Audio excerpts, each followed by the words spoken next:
Picture two people living in the same city, in the same neighborhood, earning almost the same income. Their lives look similar from the outside. They shop at the same grocery store. They drive on the same roads. They complain about the same cost of living. But one of them feels calm and the other feels pressure almost every single day. Walk into the first apartment and you will see what most people would call success. A large television mounted perfectly on the wall. A sectional couch that looks impressive. Decorative lighting that creates ambiance. Subscription services active on every device. Closets filled with clothing purchased for future events. Kitchen appliances bought during bursts of motivation. A storage unit across town filled with things that once felt essential. Everything looks normal. Everything looks aspirational. But beneath the surface, every paycheck is already allocated before it arrives. Mortgage, car payment, insurance, subscriptions, credit cards, financing plans. The numbers technically work, but there is no margin. 2 missed paychecks would create real fear. This person is essentially renting their lifestyle from their future self, paying high interest on the dream of looking successful, while the reality of their bank account tells a much more fragile story. Now, walk into the second apartment. The couch is simple but comfortable. The television is appropriately sized. The kitchen contains tools that are actually used. The closet contains clothes that are worn weekly. There is no storage unit. There are no unopened boxes. There is space in the room and space in the budget. This person earns less yet sleeps better. They have 18 months of expenses saved. They invest automatically. They know their baseline monthly cost without guessing. Same city, same neighborhood, almost the same income. Completely different levels of security. This is not a story about income. It is a story about required income. Because financial security is not determined by how much money flows into your life. It is determined by how much money must flow into your life to prevent collapse. Most people try to feel safe by earning more. Minimalists feel safe by needing less. That shift changes everything. If your lifestyle requires $8,000 per month and you earn $9,000, you are fragile.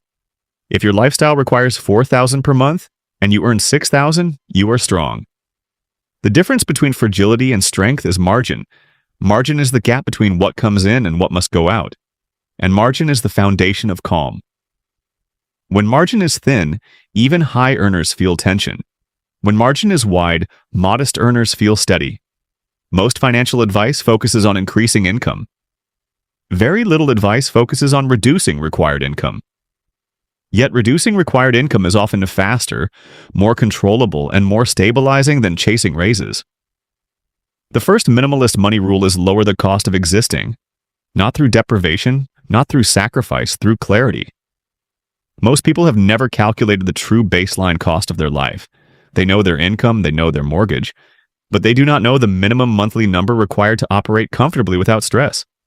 When you lower that number, you increase your financial strength immediately. A person earning $120,000 but requiring $110,000 to maintain their lifestyle is living on a financial edge. A person earning $60,000 but requiring $40,000 is living in quiet power. Power is not loud. Power is optionality. Optionality is the ability to choose. Can you leave a job that drains you? Can you take 6 months off if needed? Can you pivot careers? Can you say no? Every object you buy either increases or decreases your optionality. That leads to the second rule. Everything you own has a maintenance tax.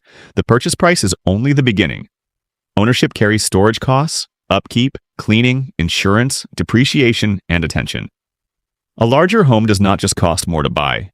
It costs more to heat, cool, furnish, repair, and maintain. A newer car does not just have a monthly payment. It carries insurance premiums, registration fees, and future upgrade expectations. Every possession creates a thread tying you to future expense. One thread feels insignificant. Hundreds of threads create constraint. Minimalists do not ask, "Can I afford this today?" They ask, "What will this require from me for the next 5 years?" That question shifts behavior immediately. The third rule is understand opportunity cost emotionally, not just mathematically. When you spend $15,000 on something non-essential, you are not just spending $15,000, you are spending the future growth of that money. $15,000 invested for 15 years at average returns could double or triple. That treadmill is not just a treadmill, it is delayed freedom. That luxury car is not just transportation, it is postponed optionality. Opportunity cost is invisible but powerful. It is the silent thief of your early retirement. Every dollar you lock up in a physical object is a soldier that can no longer fight for your financial independence. The fourth rule is calculate cost per use honestly. Marketing sells excitement. Math reveals truth. If you buy a $200 jacket and wear it twice, you paid $100 per wear. If you buy a $400 jacket and wear it 200 times, you paid $2 per wear. Value is determined by utilization, not price. This calculation eliminates impulse purchases quickly. That $300 kitchen gadget you use twice per year costs $150 per use. Meanwhile, the $30 tool used weekly becomes nearly free over time. Cost per use forces clarity. It makes you realize that high-quality items used frequently are the cheapest things you can own, while cheap items used rarely are the most expensive. The fifth rule is never upgrade out of boredom. Modern culture thrives on upgrade cycles: new phone, new model, new version. Most upgrades do not solve real problems. They solve temporary dissatisfaction. A device that functions properly does not require replacement because a new one exists. A car that runs reliably does not require replacement because someone else upgraded. Over decades, avoiding unnecessary upgrades preserves enormous capital. That preserved capital compounds quietly. If you keep a car for 10 years instead of 3, you are not just saving the monthly payment.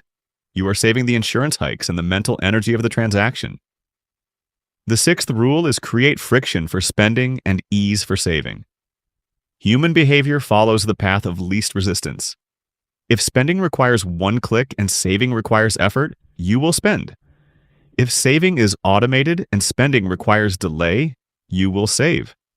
Remove stored payment methods, delete shopping apps, implement a 24-hour rule for non-essential purchases. Automate investments so money moves before you see it. Structure beats willpower. When you have to manually type in 16 digits every time you want to buy something, you give your logical brain a chance to catch up with your emotional impulses. The seventh rule is define enough before lifestyle expands. Income growth without defined limits leads to lifestyle creep. A larger home becomes normal. A nicer car becomes expected.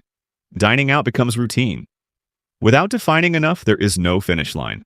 Minimalists define sufficient housing, sufficient transportation, sufficient comfort. Anything beyond that goes toward freedom rather than display. If you do not set a goalpost, the world will set one for you, and it will keep moving it further away. The eighth rule is measure wealth by resilience, not appearance. Many high earners appear successful but are financially fragile. Many modest earners appear simple but have years of expenses saved. Resilience is measured by how long you can function without new income. If your emergency fund covers 3 months, you have cushion. If it covers 18 months, you have strength. Resilience is the ability to walk away from a toxic situation without checking your balance first. The ninth rule is eliminate negative value possessions. Walk through your home and ask if you would replace each item if it disappeared. If the answer is no, it likely carries negative value. It occupies space. It consumes attention. It adds friction. Removing such items creates clarity and reduces stress. Research shows clutter increases cortisol and reduces cognitive performance. Your environment shapes your mental state more than you realize. Every unused item in your home is a micro-distraction that drains your battery.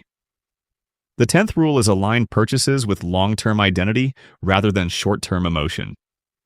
Many purchases are attempts to reinforce status or self-image, but identity built on objects requires constant reinforcement. Identity built on savings and competence does not. When your investments grow and your fixed costs shrink, the need to signal diminishes. There is a powerful feedback loop here. Spending less increases savings. Increased savings create security. Security reduces emotional spending. Reduced spending accelerates saving further. This virtuous cycle compounds over time. You start to realize that the most impressive thing you can own is a life that doesn't require a high income to be joyful. The opposite cycle compounds as well. Spending. Everything creates insecurity. Insecurity drives consumption. Consumption deepens fragility. Income alone does not determine which cycle you enter. Structure does. You do not need extraordinary income to feel secure. You need controlled obligations and disciplined margin. The person earning $95,000 and living on $90,000 feels trapped. The person earning $52,000 and living on $35,000 feels free. Both can exist in the same neighborhood. Only one sleeps peacefully. Minimalism is not about owning nothing. It is about ensuring nothing owns you. Every purchase either expands freedom or restricts it. Every monthly payment either increases fragility or builds strength. When you evaluate spending through the lens of optionality rather than excitement, decisions change naturally. You begin asking different questions. Not can I afford this, but does this reduce my future choices? Not will this impress others, but will this increase my calm? Think about the hidden cost of the space you inhabit. In most cities, you pay per square foot.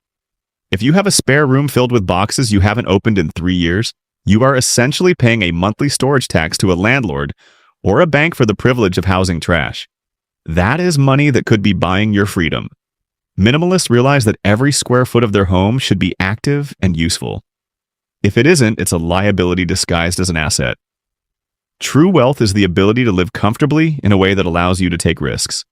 If your overhead is low, you can start that business, you can take that lower-paying job that fulfills you, you can travel without worrying about the bills piling up at home. This is the ultimate security. It's not about the number in the bank, it's about the ratio of that number to your needs. If you need very little to be happy, you are mathematically impossible to bankrupt. You become anti-fragile. You thrive in the gaps where others struggle. You find that the less you have to manage, the more you can experience. Financial security is quiet. It feels like breathing without effort. It feels like knowing income could pause and life would continue. That feeling is available to more people than realize it. It is built by lowering required income, calculating true ownership costs, resisting upgrade culture, automating savings, defining enough, and protecting margin relentlessly. Income matters, but required income matters more. Minimalist money rules are not restrictive. They are protective. They shield your future self from pressure your present self cannot see. They create space where anxiety once lived. Over time, that space compounds into freedom. If you reduce what you require, you increase what you can choose, and choice is the foundation of real security. Start looking at your home not as a collection of things, but as a collection of commitments. Every object is a promise of future work. When you break those promises by letting go of the unnecessary, you reclaim your time and your peace. This is the path to a life that feels as good on the inside as it might look on the outside. It is the architecture of a secure future built on the solid ground of intentionality rather than the shifting sands of consumerism. Choose the margin, choose the calm, choose the freedom,